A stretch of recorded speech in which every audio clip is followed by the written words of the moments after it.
Pablo Escobar le prometió a su madre una cosa, una sola: nunca derramaré sangre inocente, mamá.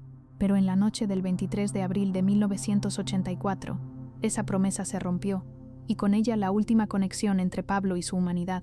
Medellín, noviembre de 1970. Hermilda Escobar respiraba con dificultad. El cáncer de pulmón estaba en su etapa final. En la pequeña habitación de la casa familiar, bajo la luz amarilla de una lámpara de noche, yacía en su cama. El olor a medicamentos llenaba el aire. Pablo estaba sentado a su lado, sosteniendo su mano. Tenía 29 años. Ya era un hombre poderoso en el mundo del contrabando. Pero en ese momento, era solo un hijo viendo morir a su madre. La voz de Hermilda era un susurro, pero el tono de autoridad seguía siendo fuerte. Pablo, dime algo, lo que quieras, mamá. Los hombres a tu alrededor, esos hombres con los que trabajas, tú no serás como ellos, ¿verdad? Pablo contuvo la respiración. Su madre sabía exactamente qué hacía. Siempre lo había sabido. Nunca lo había juzgado abiertamente. Pero esa pregunta llevaba años de preocupación acumulada. Mamá, yo no soy como ellos. Hermilda apretó su mano con una fuerza sorprendente para alguien tan débil. No me mientas en mi lecho de muerte, hijo.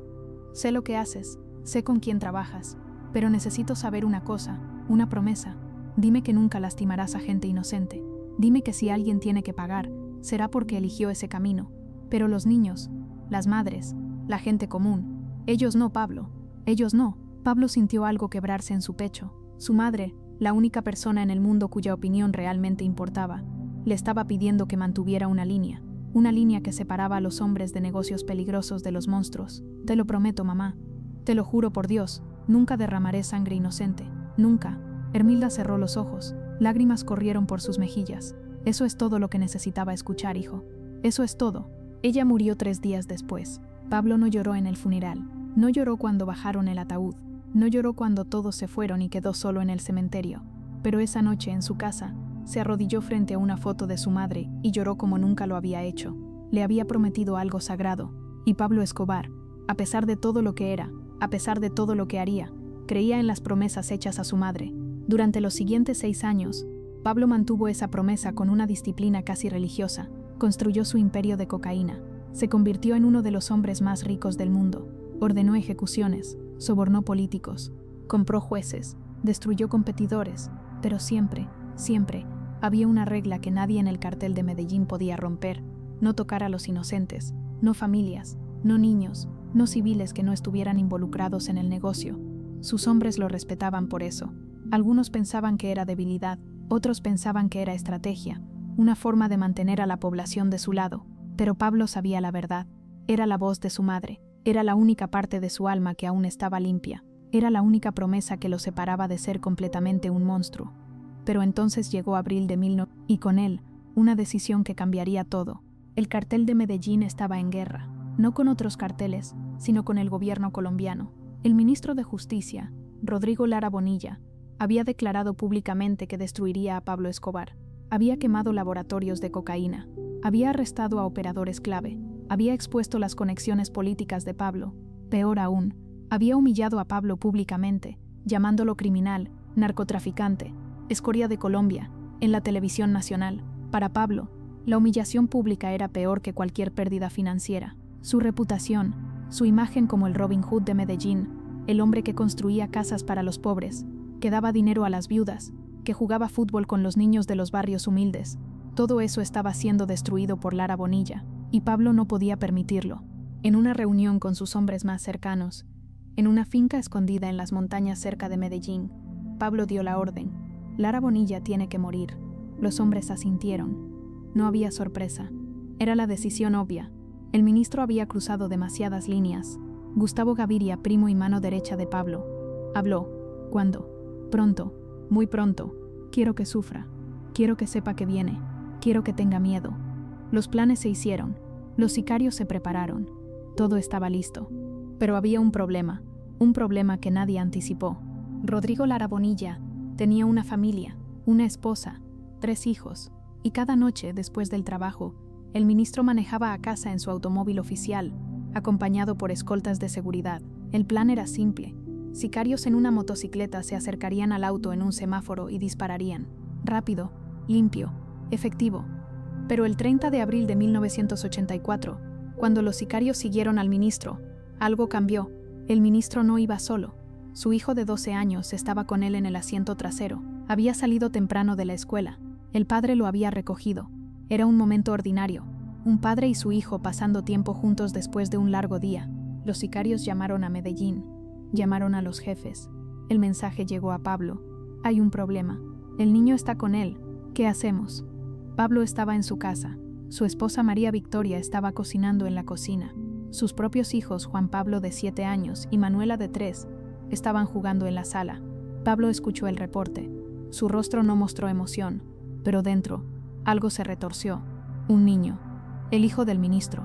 Inocente. Completamente inocente. Gustavo, que estaba con Pablo, habló primero. Es complicado, primo. Si eliminamos al padre frente al hijo, eso crea testigos. Crea publicidad que no queremos. Pero si esperamos, perdemos la oportunidad. El ministro está cambiando sus rutas constantemente. Esta puede ser nuestra única ventana. Pablo no respondió. Caminó hacia la ventana de su estudio. Miró hacia afuera. Medellín se extendía ante él, las luces de la ciudad parpadeando en la distancia. Podía escuchar las risas de sus hijos desde la otra habitación. Juan Pablo estaba haciendo un fuerte con almohadas. Manuela estaba aplaudiendo. La voz de su madre resonó en su mente. Nunca derramaré sangre inocente, mamá. Te lo juro por Dios, nunca. Pero esto no era derramar sangre inocente. Se dijo a sí mismo. El niño no sería el objetivo, el padre sería el objetivo. Si el niño estaba allí, era trágico. Sí, pero no era culpa de Pablo. Era culpa del ministro por llevar a su hijo a una zona de guerra. Era culpa del ministro por no entender que cuando declaras guerra a Pablo Escobar, pones en riesgo a todos los que amas. Gustavo esperaba. Los sicarios esperaban. Todos esperaban la decisión de Pablo. Pablo cerró los ojos. Vio a su madre en su lecho de muerte. Vio sus ojos llenos de lágrimas. Sintió su mano apretando la suya. Escuchó su voz. Ellos no, Pablo. Ellos no. Pero entonces vio otra cosa. Vio a Rodrigo Lara Bonilla en la televisión, apuntándolo con el dedo, llamándolo criminal, destruyendo su reputación, humillándolo frente a todo Colombia. Vio sus laboratorios ardiendo, vio a sus hombres arrestados, vio su imperio bajo ataque, y tomó su decisión. Háganlo. Pablo dijo en voz baja. Háganlo ahora. Gustavo asintió y levantó el radio. Adelante. Confirmado. Adelante. En Bogotá los sicarios recibieron la orden. Aceleraron su motocicleta. Se acercaron al auto del ministro en un semáforo. El conductor del auto vio la motocicleta aproximándose demasiado rápido. Intentó acelerar. Demasiado tarde. Los disparos estallaron. 9 balas penetraron el auto. 6 impactaron al ministro. Rodrigo Lara Bonilla murió instantáneamente. Su hijo en el asiento trasero estaba cubierto de sangre, sangre de su padre. No estaba herido físicamente, pero el trauma de ver a su padre asesinado frente a sus ojos, el sonido de los disparos, la sangre, el pánico, eso lo marcaría para siempre. Las noticias llegaron rápido. Todo el país explotó. No solo habían matado a un ministro de justicia, lo habían hecho frente a su hijo. Los periódicos gritaban monstruosidad. Los políticos exigían venganza. El presidente declaró estado de emergencia. Las fuerzas militares fueron desplegadas. La guerra contra Pablo Escobar acababa de escalar a un nivel completamente nuevo. Pero lo que nadie sabía, lo que nadie podía ver, era lo que estaba pasando dentro de Pablo esa noche. Después de confirmar que el ministro estaba muerto, Pablo se sentó en su estudio, solo. No llamó a nadie, no celebró, simplemente se sentó en la oscuridad. Sus hijos se habían ido a dormir. María Victoria le había preguntado si estaba bien. Él había dicho que sí. Ella sabía que estaba mintiendo, pero no preguntó más. Pablo se levantó. Caminó hacia su habitación. Abrió el cajón de su mesita de noche.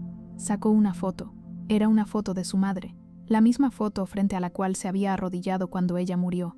La misma foto que había mirado cada noche durante 6 años, recordándose a sí mismo la promesa que había hecho. Sostuvo la foto bajo la luz de la lámpara. Los ojos de su madre lo miraban. Esos ojos que una vez lo habían visto con amor incondicional. Esos ojos que le habían pedido una sola cosa. Una promesa simple. Y Pablo había roto esa promesa. Técnicamente podía decirse a sí mismo que no había matado a un inocente. El niño estaba vivo. Pero Pablo sabía la verdad. Había destruido a ese niño. Había destruido su infancia. Había creado un trauma que ese niño cargaría por el resto de su vida. Y lo había hecho conscientemente. Había tomado la decisión de proceder sabiendo que el niño estaba allí. Por primera vez en su vida adulta, Pablo Escobar sintió algo que nunca había sentido antes. No arrepentimiento por el acto en sí, No culpa por matar a un enemigo, sino algo más profundo, algo más oscuro, la comprensión de que había cruzado una línea de la cual no podía regresar, la comprensión de que había traicionado a la única persona cuya opinión realmente importaba, su madre. Puso la foto de vuelta en el cajón, no podía mirarla más. No esa noche, tal vez nunca más. Los días siguientes fueron caóticos. El gobierno colombiano intensificó su guerra contra el cartel. Las redadas se multiplicaron. Los arrestos aumentaron. La presión era inmensa. Pablo tuvo que huir de Medellín, esconderse en la jungla, moverse constantemente, vivir como un fugitivo por primera vez en años. Pero nada de eso importaba tanto como el peso que ahora cargaba. Sus hombres notaron un cambio en él. Estaba más silencioso, más distante, más dispuesto a tomar decisiones brutales sin pensarlo dos veces. La línea que alguna vez había mantenido, la línea entre el hombre de negocios despiadado y el monstruo absoluto, esa línea había desaparecido, porque si ya había roto la promesa más sagrada de su vida, ¿qué otra promesa importaba? Si ya había traicionado a su madre, ¿a quién más tenía que responder? Si ya había cruzado la línea de lastimar a inocentes, ¿por qué molestarse en mantener cualquier otra regla? Y así en los años siguientes, Pablo Escobar se convirtió en algo diferente. Ya no era el Robin Hood de Medellín, ya no era el hombre que construía casas para los pobres mientras manejaba su imperio de cocaína. Se convirtió en el hombre que bombardeó un avión comercial, matando a 110 personas inocentes, para eliminar a un objetivo. Se convirtió en el hombre que puso bombas en centros comerciales, en escuelas, en lugares donde familias ordinarias vivían sus vidas ordinarias. Se convirtió exactamente en lo que su madre le había rogado que nunca fuera. 9 años después, el 2 de diciembre de 1993, Pablo Escobar fue acorralado en una casa en Medellín. Las fuerzas especiales lo habían rastreado. No había escapatoria. Pablo intentó huir por el techo. Le dispararon. Cayó. Murió instantáneamente. Cuando revisaron su cuerpo encontraron algo en su bolsillo, una foto vieja y desgastada, doblada tantas veces que apenas se podía ver la imagen. Era la foto de su madre, la misma foto que había guardado en el cajón después de esa noche en abril de 1984. La había sacado en algún momento, la había llevado consigo, como si llevando su imagen pudiera de alguna manera compensar la promesa rota, como si su presencia pudiera absolverlo de lo que se había convertido. Pero las promesas rotas no se reparan llevando fotos, las líneas cruzadas no se pueden descruzar, y el momento en que Pablo Escobar eligió su imperio sobre la promesa a su madre fue el momento en que dejó de ser humano y se convirtió en la leyenda oscura que el mundo recuerda hoy. Porque al final todos tenemos líneas que juramos nunca cruzar, promesas que hacemos a las personas que amamos, límites que nos definen como seres humanos, y el día que cruzamos esas líneas, el día que rompemos esas promesas, no solo perdemos a las personas que decepcionamos, nos perdemos a nosotros mismos. Pablo Escobar le prometió a su madre una cosa, una sola, y la noche que rompió esa promesa fue la noche que Pablo Escobar realmente murió. Todo lo que vino después fue simplemente el cuerpo caminando hacia su inevitable final.